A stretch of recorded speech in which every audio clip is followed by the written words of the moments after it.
नमस्कार, ईटीवी भारत में आपका स्वागत है। मैं हूं राकेश त्रिपाठी और आज हमारे साथ खास मेहमान हैं नायला कादरी बलोच, जो बलोचिस्तान की आज़ादी के लिए लड़ाई लड़ रही हैं। आपका स्वागत है। एक अरसे बाद आपसे मुलाकात हुई है, शायद साल भर बाद, और इस बार क्या उम्मीदें लेकर आई हैं आप? थैंक यू, धन्यवाद त्रिपाठी जी। उम्मीदें हमें सबसे ज़्यादा जो भारत की जनता से हैं, भारतवादियों से, भारतवासियों से, वो ये है कि बलूचिस्तान जल रहा है। बलूचिस्तान में जेनोसाइड हो रहा है, बलूचिस्तान में नस्लकुशी हो रही है, और उस आग को बुझाने के लिए हम भारत की तरफ देख रहे हैं। दुनिया में दूसरे मुल्कों से भी हम बात कर रहे हैं, और अभी यूरोप का एक पूरा हम कोई 7 कंट्रीज़ का ट्रिप करके आ रहे हैं, हमारी पूरी टीम, जिसमें लॉबी का काम किया, लोगों से मिले, अपने बलूचों से भी मिले जो वहाँ पर डायस्पोरा है, और वहाँ पर जो यूरोपियन पार्लियामेंटेरियन हैं, स्ट्रैटेजिस्ट्स हैं, थिंक टैंक्स हैं, यूनाइटेड नेशंस में भी हमने जाके प्रेजेंटेशन दी। तो वो सारा काम करके फिर थोड़ा जब थक जाते हैं तो भारत याद आता है, क्योंकि बलूचिस्तान तो जा नहीं सकते अभी। तो भारत आने से ऐसे लगता है, वो कहते हैं माँ और मासी एक सी खुशबू आती है, तो भारत से भी खुशबू आती है बलूचिस्तान की। और फिर वो जो हमारा इंगलाज नानी का रिश्ता है, उसके लिए जब हम यहाँ आते हैं तो वो एक तरह से हिंगलाज नानी का आशीर्वाद लेकर आते हैं भारत के लिए। और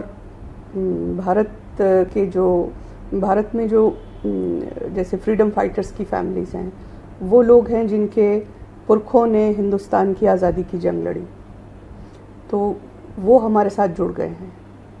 जब हम आते हैं, उनसे मिलते हैं, उनसे जुड़ते हैं, तो एक पावर मिलती है, एक एनर्जी मिलती है, ऐसे जैसे रीजनरेट होने के लिए भारत आते हैं।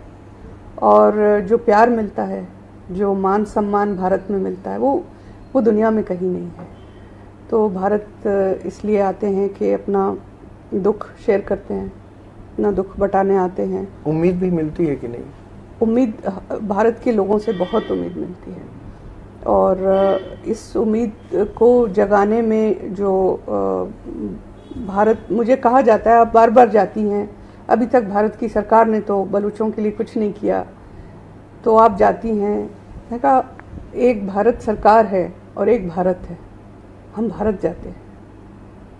भारत की जो मिट्टी है, जो भारत की जनता है, जो भारत की सभ्यता है, जो भारत का कल्चर है, वो हमको जो ताकत देता है, जो उम्मीद देता है कि हम जुड़े हैं, क्योंकि हम जिएंगे भी तो इकट्ठे जिएंगे। और आज जो बलूचिस्तान टेररिज्म के ख़िलाफ़, रिलीजियस एक्सट्रीमिज़म के ख़िलाफ़ जो इंतहा पसंदी है, मजहबी धर्म के नाम पे जो लोगों को मारना काटना, ये जंग आज तो बलूच लड़ रहा है अकेला, सिंधु देश लड़ रहा है अकेला, पश्तून लड़ रहा है बेचारा वो अकेला, अफ़गानिस्तान में आपने हालत देखी जो हुई है। तो ये सारा दंगा जो मचाया है जिस पाकिस्तान ने, जिस दिन हम ये जंग अगर ना जीत सके, तो ये जब गज़वा हिंद आपकी तरफ आएगा तो हमें मार के उन्हें सिर्फ धन मिलता है। हमारा सोना लूटते हैं, हमारा ऑयल गैस लूटते हैं, हमारे दिल जिगर गुर्दे निकाल के बेचते हैं, तो उनको दुनिया का धन मिलता है। और उनका जो कॉन्सेप्ट है गलत धर्म का, आपको मार के तो फिर उनको आखिरत भी मिल जाएगी। आपकी एक शिकायत है कि भारत की सरकार से आपको मदद नहीं मिलती। पाकिस्तान का आरोप है कि भारत की सरकार ही बलूचिस्तान में बलूचियों को मदद करती है, इसको कैसे देखती हैं? ये दुख होता है कि हम एक तो अकेले लड़ रहे हैं, हमें सपोर्ट नहीं है, और जो कुछ हम करते हैं उसका क्रेडिट भारत को मिल जाता है बगैर कुछ किए। अभी हम यूरोप में थे तो वहाँ पर अब हमें पता है कि सब लोग मजदूरी करते हैं, कोई बिजनेस करता है, सब कंट्रीब्यूट, जो कॉफ़ी बेचता है या बच्ची है बेचती है वो भी 10-10 रुपए सब कंट्रीब्यूट करते हैं। और हम एक अपना ट्रिप बनाते हैं किस तरह से, और हम एक काम करते हैं, और लेकिन उसकी जो धूम मचती है, हाँ तुम लोगों पे तो इंडिया डॉलर्स की बारिश कर रहा है। हमने कहा इंडिया को ज़रूरत नहीं है हम पे डॉलर्स की बारिश के, हम खुद अपने लिए जनरेट कर सकते हैं। इंडिया सिर्फ हमारे लिए बोले तो सही, इंडिया हमारे लिए यूनाइटेड नेशंस में तो हमारे साथ खड़ा हो, इंटरनेशनल फोरम्स पे। एंगल ये है उनका कि जैसे भारत और पाकिस्तान का वॉर हुआ था 1971 का और बांग्लादेश का जन्म हुआ था, उसी तरह से शायद भारत कोशिश कर रहा है, ये उनका आरोप है कि बलूचिस्तान को भी आज़ाद करा रही, ये उनका आरोप है पाकिस्तानियों का। तो इसको कैसे आप देखते हैं? क्या इसको दूसरी तरह से फ्रेम करें? क्या आप दूसरा बांग्लादेश जो है उसको जन्म लेते हुए देखना चाहते, आपको दिख रहा है? बलूचिस्तान की बात करें तो देखें, बलूचिस्तान तो एक आज़ाद मुल्क था और होगा। हम अपनी आज़ादी लेंगे, वापस लेंगे, और चाहे उसमें हमें 100 साल लगे, चाहे उसमें हमें 1000 साल लगे, बलूच अपना वतन, अपना मुल्क वापस लेगा। ये हमने लिख दिया है, हमने अपना फैसला लिख दिया है कि हम अपनी आज़ादी लेंगे। हम किसी की गुलामी में नहीं रह सकते, चाहे वो धर्म के नाम पे हो, चाहे वो किसी इज़्म के नाम पर हो, चाहे वो किसी भी नाम पर हो, वो हमें नहीं चाहिए, क्योंकि हमने कभी भी एक्सेप्ट नहीं किया हिस्ट्री में। बांग्लादेश भारत का हिस्सा था, फिर वो पाकिस्तान बना, फिर वो अलग से एक मुल्क बना। अब हम बांग्लादेश और बलूचिस्तान को मिरर नहीं कर सकते, ये बिल्कुल दो अलग फैक्ट्स हैं जो हमारी बेस है। यानी आप देखिए, बलूचिस्तान एक बिल्कुल प्लूरलिस्ट सेकुलर सोच वाला मुल्क है, और हमारे यहाँ मेजॉरिटी मुसलमान हैं, पर हमारे यहाँ जो हिंदू बलूच हैं वो उसी एहतराम से, उसी इज़्ज़त से, उसी मान सम्मान से रहते हैं, और बलूचिस्तान में उनका एक बहुत बड़ा कंट्रीब्यूशन है।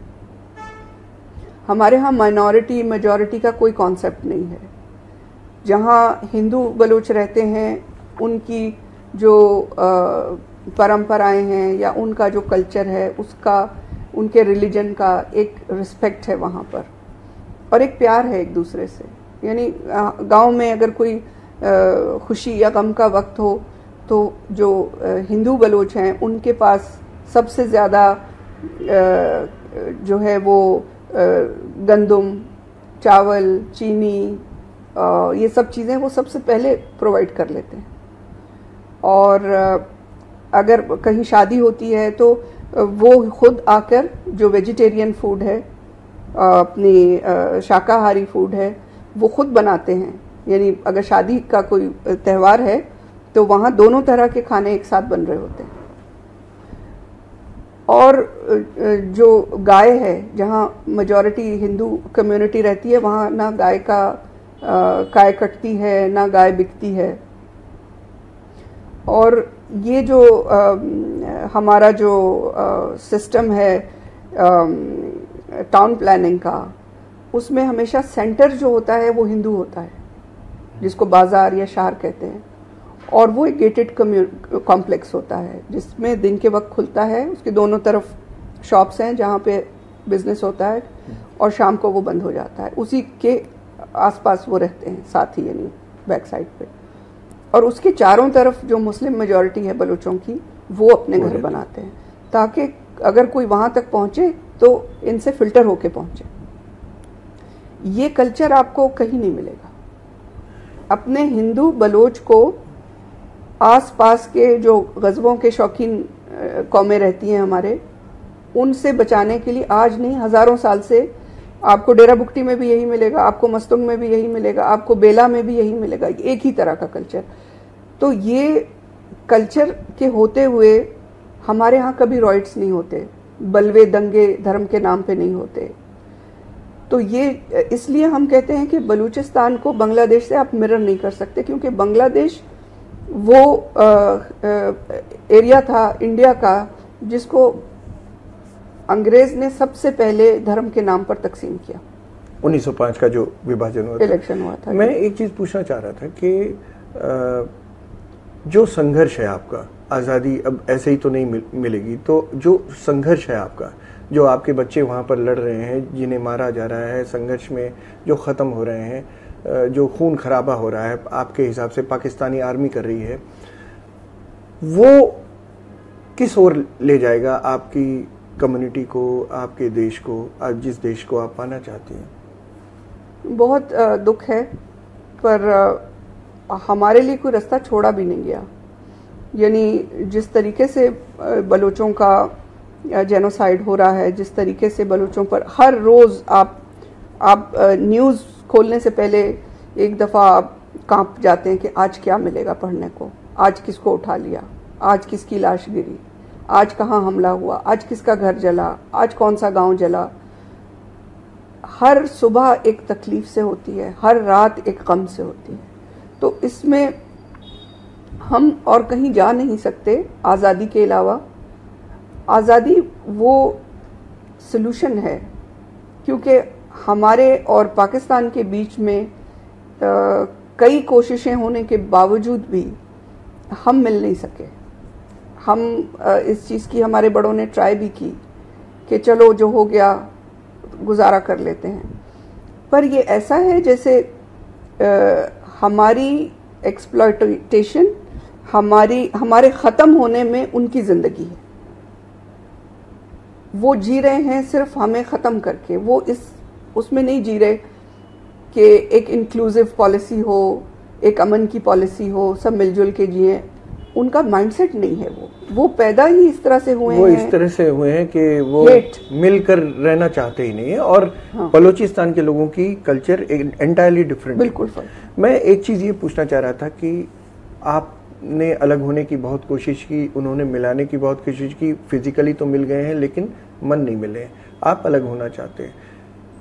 आपने कई साल, 50-60 साल आपने कोशिश की, उसके बाद ये चाइना भी इस एरिया में आ गया, सीपेक का मसला हो गया, तो ये समस्या तो और जटिल हो गई। क्या आपको नहीं लगता आज़ादी थोड़ी और दूर हो गई? चाइना जैसा जायंट आ गया।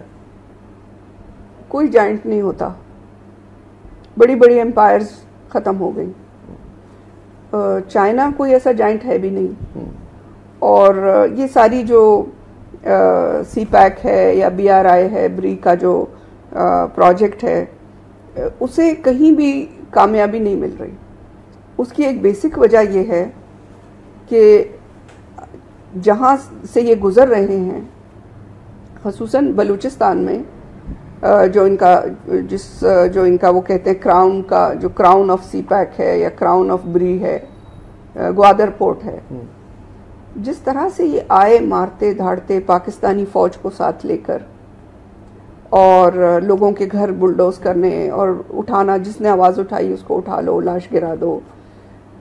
तो जो खून खराबे के साथ ये आए, तो वो प्रोजेक्ट पहले दिन से बलोच के लिए एक डेथ सेंटेंस के तौर पे आया, बलोच के लिए एक पॉइजन के तौर पर आया। बलोच ने देखा कि ये प्रोजेक्ट के साथ ही हम पर जो अत्याचार हो रही थी, जो हमारे ह्यूमन राइट्स वायलेशंस हो रहे थे, वो जेनोसाइड में बदल गए। रोजी रोटी का भी मछुआरों का अब ये पता चला कि बड़े बड़े ट्रॉल्स आ रहे हैं। और जी, वो तो कहते हैं कि वो बलूची में कहते हैं सुरीत तो वरीत। अच्छा। जो चीज़ हिलती है बस वो उसको खाने के लिए उठा लेते हैं। तो हमारे जो समंदर है, जो बलोच सी है हिंद सागर में, उसमें जो ट्रॉलर्स हैं इनके, उसमें वो इलीगल है। इंटरनेशनल लॉ के मुताबिक उन ट्रॉलर्स को बलूच सी में आकर फिशिंग की इजाज़त नहीं है, मगर पाकिस्तान उनसे ब्राइब लेते हैं और उनको खुली छुट्टी दी हुई है। फिर नॉर्म्स हैं। बलोच 4 महीने में फिशिंग बिल्कुल नहीं करता। जिस महीने में रे ना आता हो, जिस महीने में रे आता है, सिर्फ उस महीने में बलोच फिशिंग करता है। रे आता मतलब जनवरी, फरवरी, मार्च, अप्रैल, मई ऑनवर्ड्स शुरू हो जाता है। जून, जुलाई, अगस्त, ये 4 महीने इसमें रे नहीं है। अच्छा। इसमें मछलियों के बच्चे, अंडे, ये सीजन है। अच्छा। इस सीजन में शिकार नहीं करते। अच्छा। उसके ये जो आते हैं वो ये नहीं देखते कि इनकी नस्ल को जिंदा रहने का हक है। वो ये उनके पास जो वो टेक्नोलॉजी है, वो जो रेत ज़मीन के समंदर की तह में जो जीव छुपे हुए हैं वो उन्हें भी निकाल के ले जा रहे हैं। और जो एंडेंजर्ड स्पीशीज़ हैं, यानी ग्रीन टर्टल जो है उसे लिविंग डायनासोर कहते हैं, और वो बलोच सी में होता है। उसको जो है किसी चीज़ को नहीं छोड़ रहे। डॉल्फिन्स हैं, वेल हैं, शार्क हैं। तो ये एक हमारा इंसानों का जेनोसाइड और हमारी जो मैरीन लाइफ है उसका भी जेनोसाइड कर रहे हैं। आपका संघर्ष जारी है सालों से, 70 साल हो गए, लेकिन आपको मदद कौन कर रहा है? कोई तो कर रहा होगा उनके खिलाफ खड़े होने में। आपके लड़के वो भी गोलियां चलाते हैं, वो भी लड़ते हैं, तो लड़ने के लिए तो कहीं से मदद आती होगी।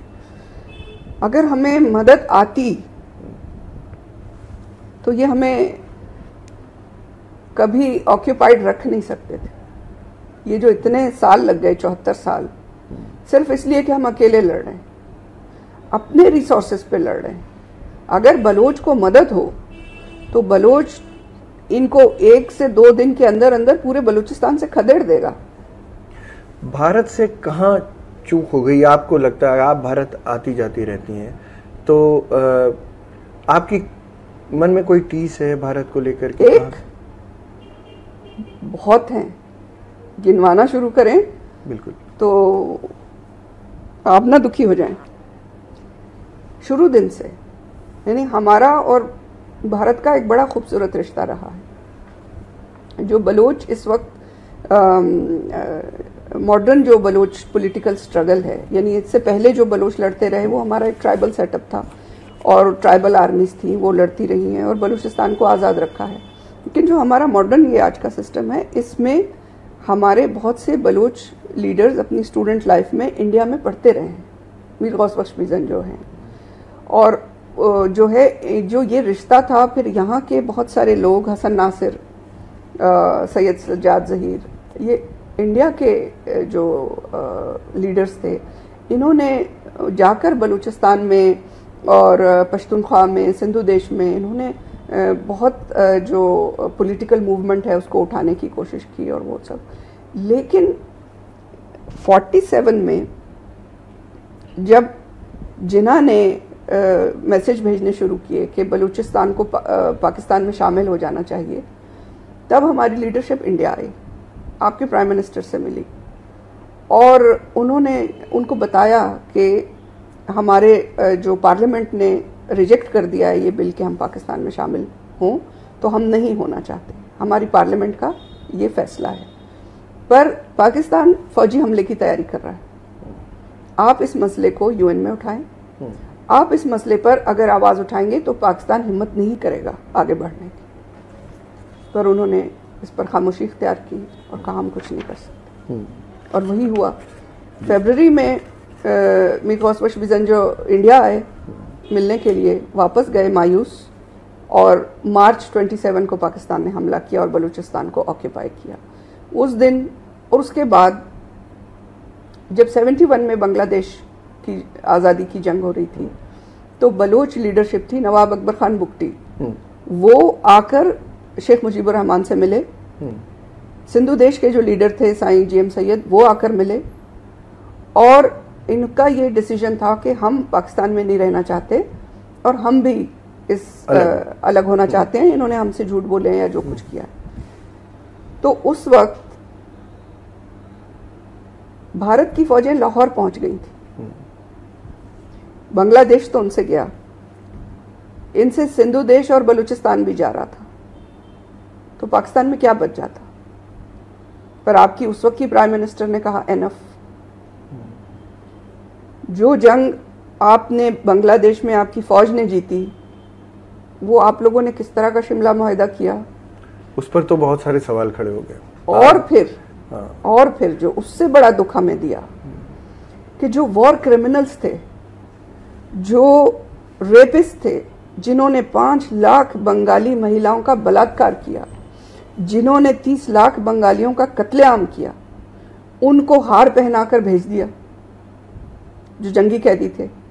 भाई आप उन्हें क्रिमिनल कोर्ट में, इंटरनेशनल क्रिमिनल कोर्ट में पेश करते, जंगी ट्रायल होता, वो वॉर क्रिमिनल्स थे, छोड़ दिया और उनको पाकिस्तान ने बलूचिस्तान पे अनलिश कर दिया।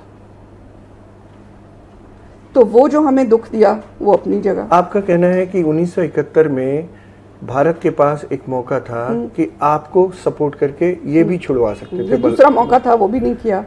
और अब जो मौका है, हाँ, मैं उसी पर आ रहा हूँ। मेरा सवाल ये है कि 2016 में 14 में मोदी सरकार आई, 2016 में उन्होंने लाल किले से आपके देश का नाम लिया, बलूचिस्तान का, और मैं ये जानना चाहता हूँ कि वो टीस क्या है आप, क्योंकि उसके बाद तो कुछ सुना ही नहीं पड़ता फिर तो। देखिए, वो जब उन्होंने नाम लिया था उससे 2-3 महीने पहले मैं आई थी और उस वक्त मीडिया में बहुत बलूचिस्तान के बारे में बात हुई, इंटरव्यूज हुए, आपने भी इंटरव्यू किया था। तो उसके बाद जब लाल किले में ये बात हुई तो बहुत ज्यादा बलूचों की उम्मीदें बढ़ गई कि अब हमारे ऊपर जो अत्याचार हो रहा है उसके खिलाफ, क्योंकि मोदी जी का एक अपना एक परसोना है कि वो जो कहते हैं उस पर लोग यकीन करते हैं। तो मोदी जी के कहने से की वजह से उम्मीदें बहुत बढ़ गई। पर आपने देखा कि उसके बाद हुआ भी कुछ नहीं, बल्कि उसके बाद फौरन बाद पाकिस्तान फौज ने कलात में काली का मंदिर जाकर तोड़ दिया और सिर्फ मंदिर नहीं तोड़ा, उसके बाद बलूचों पर जो अत्याचार हो रही थी वो और ज्यादा हो गई और ये कह के मारा कि बुलाओ मोदी को तुम्हें बचाए। तो मोदी का तो नाम लेना, बलूचिस्तान का नाम लेना ही भारी पड़ गया आप लोगों के ऊपर। भारी पड़ गया, पर हमें उसकी परवाह नहीं है। दुख इस चीज का है कि उस पर किया क्या। आप देखिए, यूनाइटेड नेशंस में अगर कोई बलूचिस्तान पर होने वाले जेनोसाइड पर, जो यूनाइटेड नेशंस की अपने डेफिनेशन के मुताबिक उनके जो सारे इंडिकेटर हैं जेनोसाइड के, वो बलूचिस्तान में नजर आ रहे हैं, अगर उस पर भारत सरकार, बांग्लादेश की सरकार और दुनिया की जितने देश हैं वो अगर इस पर बात करते हैं तो उसमें कोई बुराई तो नहीं है, उसमें तो कोई वायलेशन नहीं है। हम ये कहते हैं कि हम पर कब्जा हुआ, आप नहीं कहना चाहते मत कहें, मगर आप जेनोसाइड को तो पर तो बात कर सकते हैं। तो आप यूएन में आवाज उठाने के लिए तो आप हिंदुस्तान आई हैं, भारत आई हैं, तो आपने कम से कम बात तो की होगी ना, कम से कम यूएन में आकर सपोर्ट करो, हमारा क्वेश्चन उठाओ, हमसे जुड़े वो तो हम कर रहे हैं। हाँ। हम यूएन में खुद भी जाते हैं। हाँ। और साल में 3 बार जाते हैं। वहां पर जितने फोरम्स हैं बलूच एक्टिविस्ट, वहां पर अंदर भी बाहर भी प्रोटेस्ट करते हैं। आप यहाँ हिंदुस्तान आई हैं तो बहुत सारे लोगों से आप मुलाकात आपने की होगी। मैं एक सवाल पूछना चाहता हूँ, बहुत सारे लोग ये कहते हैं आरएसएस यहाँ एक प्रमुख संगठन है और उसी के लोग, बहुत सारे लोग सरकार में भी हैं, उन्हीं की पॉलिटिकल पार्टी भी सरकार में है, बीजेपी। आपकी कभी आज नहीं, कभी भी किसी आरएसएस के नेता से, बड़े नेता से इस बारे में कोई मुलाकात हुई हो, कोई बात हुई, चर्चा हुई हो? मेरी तो देखिए, हम उसमें ये नहीं देखते कि कौन सा संगठन है, कौन सी पार्टी है, कौन सा ग्रुप है। हम हिंदुस्तान की सभी पार्टियों से, सभी ग्रुप से, सभी लोगों से, जिनसे भी हम मिले हैं और जिनसे अभी नहीं मिले, मिलना चाहते हैं, और दोस्त आएंगे वो मिलेंगे, रखा सबके सामने है। ऐसा नहीं है कि पता नहीं है, ऐसा नहीं है कि रखा नहीं गया या बात डिस्कशंस नहीं हुए, लेकिन प्रैक्टिकली बहुत सारी चीज़ें ऐसी भी सामने आती हैं, जैसे लोगों के जहन में आता है, अच्छा एक मुस्लिम देश है, तोड़ लिया 4 बन जाएंगे, बांग्लादेश बना के क्या मिल गया, वहाँ भी रॉयट्स हो रहे हैं, हिंदुओं को मारा जा रहा है, बलूचिस्तान बनाएंगे तो भी मारेंगे। इस तरह की जो मिथ्स हैं या इल्यूजन्स हैं या खौफ हैं, वो जेन्युइन हैं, हो सकते हैं। बलूचिस्तान को लेकर ये कई बार ये कहा जाता है कि आपने उसको मदद भी कर दी तो होगा तो वो मुस्लिम देश, तो बांग्लादेश, बलूचिस्तान, पाकिस्तान, ईरान, मतलब वो उनका, लोग कहते हैं कि एक और मुस्लिम देश हो जाएगा तो भारत को क्या लाभ है? बात यह है कि मुस्लिम देश हो या सेकुलर देश हो भारत को बांग्लादेश बनने का जितना फायदा हुआ है उसको कैलकुलेट करें।